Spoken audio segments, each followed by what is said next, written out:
There's nothing more relevant or important to a business owner than their own priorities, right? Then we got into last year where I said, what we need to be able to have this thing where it's always on, always improving. And we have to, it used to take us 4 months to get a version 1 of this down for a business. And I said, we need it in a week. Eventually it needs to be in a snap of a finger. So we have to collapse the timeline down, and we've got to make it cheaper. We've got to make it more efficient. And we did that. We delivered several dozen of these in a week time frame for $100 and a membership capacity. My thinking was we have to aggressively productize. But I learned a ton, and we found a very statistically significant hotspot where everybody basically cared most about their growth plan.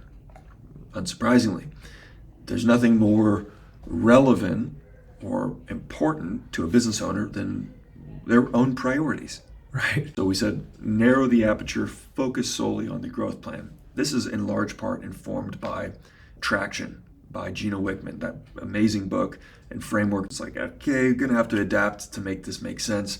We started honing in on the growth plan, which is basically a planning horizon that starts with 3-year, 1-year, 90-day big picture. And once you have that, then we say, okay, let's drill down on those 90-day goals. Those are going to literally be the things we do in the next couple of weeks.